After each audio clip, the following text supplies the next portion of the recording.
Hey friends, welcome back to my channel, or if we've never met, hello, I'm Kay. I'm a professional home organizer and I'm here to inspire you to live a more organized life. So in my last video, I talked about the decluttering process and the steps involved in that whole process. And today we're going to talk about the next step in the process, which is organizing. And it's my favorite part, of course it is. If you did not see the last video, I encourage you to watch it. Please just pause the video, go back to the video. I will link it up above and as well in the description down below. It is the first step in the organizing process. So go back and watch that one and then come back and I'll meet you right here. But today we're going to talk about organizing. Now, in my entire career, I have established that there are no hard and fast rules involving home organizing. It's a very personal process, and you have to do, at the end of the day, what works for you and your home and your space and your family. However, I have found in my many years of helping people organize that there are a number of concepts and methods that work for most individuals, because at the end of the day, as much as we're all individuals, we are all a lot alike in a lot of ways. So I'm going to break down today the organizing concepts that work for most people.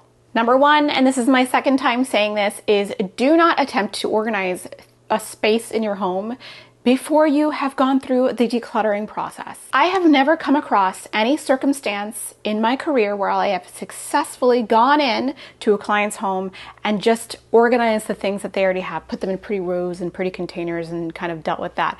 Decluttering is the first step in the process because I can guarantee you that there are things in your home that you're not using right now, unless you are a stark minimalist and very intentional about your space, in which you probably are not watching this video.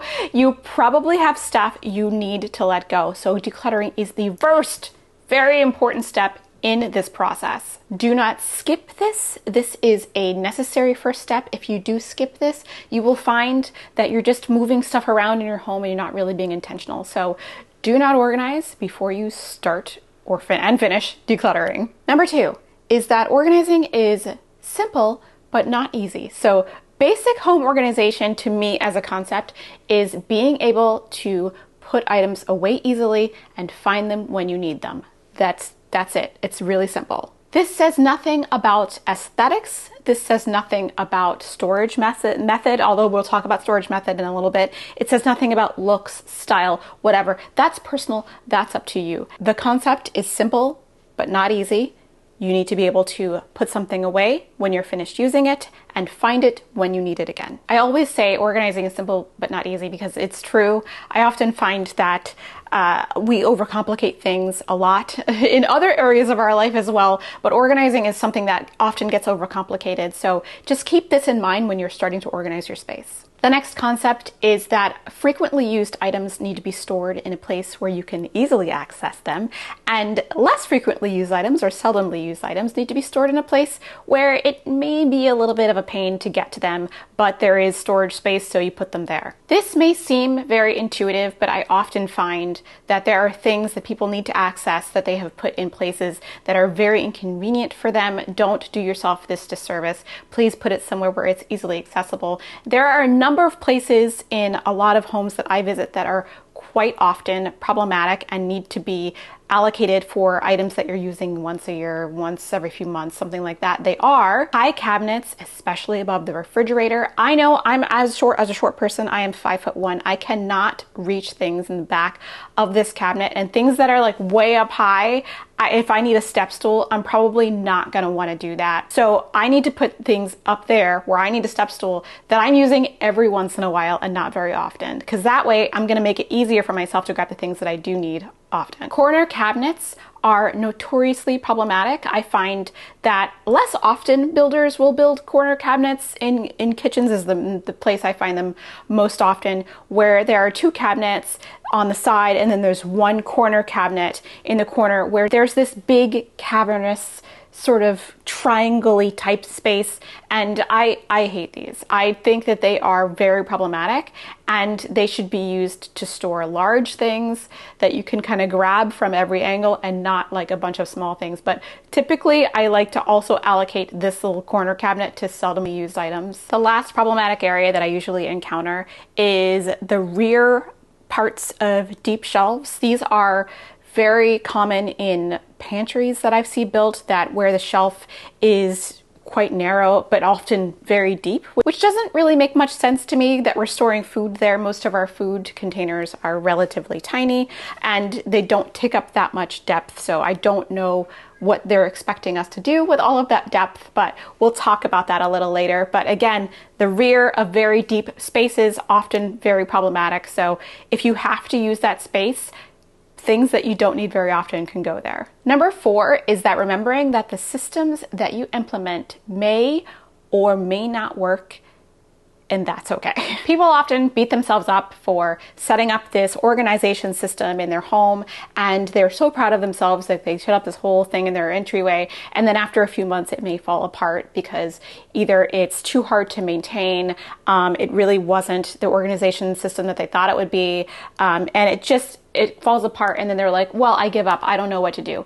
The only option really that's going to work is to try something different. Not everything that you're going to try right away is going to work, and that's totally okay. Don't beat yourself up about it. It's totally fine.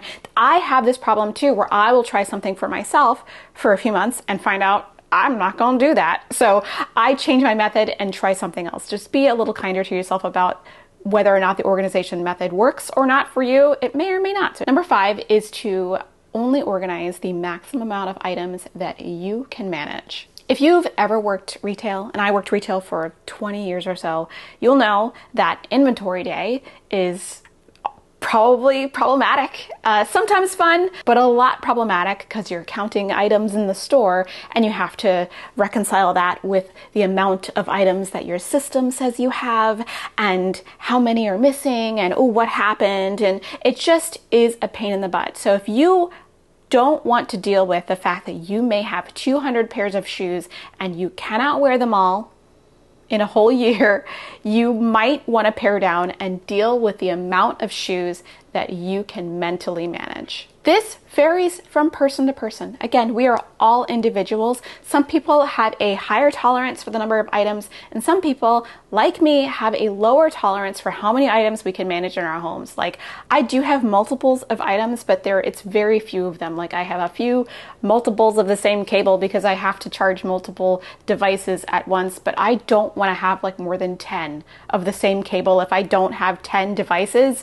And I just want to try and keep that number down to a manageable amount so that I can mentally keep tabs on where these items are and where they're being stored. Again, this threshold can vary from person to person and from time to time in your life. At one point in your life, if you feel like you can manage this amount of items, then that's fine for you. But then as time goes on, you may find that threshold getting smaller and smaller and you may need to declutter. So don't give yourself a hard time about it. Just meet yourself where you are at the very moment. Clover, do you need to get up here? Come here. Here is a quick Clover break for you guys. I know you guys have been asking about him. He just got back from a walk, so he's very tired, but he wanted to come and say hello. Number 6 is know thyself. Some people love to look at all the items they own so that they can find things, and some people get really stressed out by this and don't want to look at this and would rather close something behind a cabinet or look at a bin and just have that be the visual. Know what kind of person you are. I personally am an out of sight, out of mind person, and if I don't see what I have, or if it's a bin and it's not labeled, it's gone. I don't know where it went. It is gone from my life. Poof, it's all gone. So know what kind of person you are. It sets up a real expectation when you actually choose your organizing method. Like, I love to use the example of a shoe rack versus a shoe box. So a shoe box has a top. You have to take the top off. You have to grab the shoes. You put the top back on. You put the shoe back on the shelf. If you're not the kind of person who's going to want to do all of those steps, then you want to choose a method that's going to work for you. I find a shoe shelf is really useful. Some people have graduated to shoe drawers because all they have to do is open the drawer, grab the shoe. It keeps the dust off the shoes, which I find is really nice as well. But you have to ask yourself, are you going to be willing to maintain this organization system that I'm setting up and not just using it because you saw it on TikTok or you saw it on Pinterest or you think it looks really nice? You have to evaluate whether or not it's going to work for you as a person. You. Number 7 is to avoid putting things in the back or on the bottom of places when you're organizing. How you arrange things is up to you, but I find that most frequently If you put items behind other items, or if you put items underneath other items, it is notoriously problematic, and the only way to solve this is to avoid it or to circumvent it with some sort of method. The best way to circumvent this in your pantry is to either use pull-out drawers so you can see all the items, or you can do a little step system. I find this works great with canned items, so at least you can see the can, even if you can't really fully see the label. That way things don't hide behind or underneath other things. This is really, really important when organizing things like socks and underwear. Choosing a really deep drawer is going to, at the end of the day, be a strike against your whole organizing system, because socks are very tiny and they need to be stored in a single or even double layer. I have mine in a small-ish container, and you can kind of get to the second layer pretty easily, but if you fill like your entire deep drawer up with socks, you'll never get to the socks at the bottom. So in general, I like to avoid the bottom or the back. You can also avoid this with things like turntables, which are really, really helpful so that nothing is ever in the back, or to fold your clothes in a upright folded position in your drawer as opposed to folding them and storing them on top of one another. Marie Kondo popularized this folding method, and she's like the queen of this folding method, but I do find that this is revolutionary. If you make one change today, just take a drawer and start arranging your clothes this way instead of this way. Your life will be forever changed, I guarantee it. On a side note, things that don't stack well, like bags of snacks or bags of dry goods, are most likely going to be better for you if you store them in a bin or you decant them. I'm a fan of decanting. I know some people don't love decanting their dry goods into other containers. I find that it's worth the extra step to go ahead and do this, but plus it keeps bugs out and it keeps things fresher. A lot of people also ask about how you know whether or not products are expired. You can definitely label this and erase the label when the product expires. That way you will know when the product expires, and you can also add cooking instructions if you need to do that on the bottom as well. That way you're not locked into a certain thing in a certain container. I don't know, that was just a side note. Okay, number 8 is store like items together and keep them where you use them. Again, this seems really simple and kind of like a duh thing, but you'll be surprised that I find this happening all over, and I was even doing it myself for the longest time. So let's take, for example, Amazon packages that come into your home. Now, I thought to myself, I'm bringing these packages inside my entryway and then going to my office and grabbing a pair of scissors or something and opening the package, dealing with the whole thing, taking the scissors, putting them back in my office and dealing with the cardboard, all that stuff, when I was like, I should just have a box opener in my entryway. Another thing I want you to consider when we're storing like items together and keeping them where we use them is that items can be like in function or type or both. So depending on what you're actually doing is how you want to group items. Like I would love to keep all of my shoes together. They're like in type, but they're not all like in function. So I keep some of my shoes in the hallway closet. Those are like my weather shoes. I don't have to keep all of my like items by type together, but I keep some together by like and function together. Do you get what I'm saying?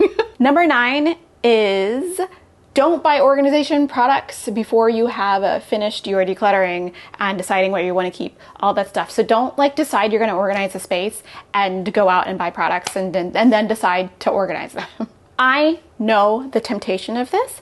I worked at the Container Store for 8 years. I loved organizing. I loved buying the products and I loved selling the products. It was so fun.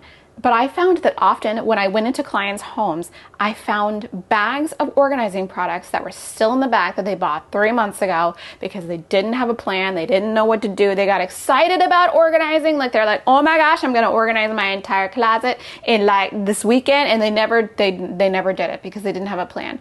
So the main thing I want you to take away from this is that you need to have a plan before you go to the store, before you go buy organizing products. I don't normally recommend that you have to go by organizing products. I like to do it. It's fun, but you don't even have to. You can organize with things you already own. You can repurpose things like old phone boxes, even those Amazon boxes that we talked about. You can totally repurpose them. Before you go to the Container Store, before you go to the IKEA, Target, or whatever, take a measurement of your space. Take the width, depth, height, everything that you need to figure out what solution you need for your space. If you are very, very savvy, you can take a piece of paper that's the size of the drawer you're trying to organize and take that to the store so that you can arrange your drawer organizers on the paper. It's totally genius. You can totally, I've seen people actually bring their drawers into the Container Store, which I thought was super fun. But if you don't want to do that, you can just bring the cutout size of paper into the store and you can arrange your drawer organizers on there.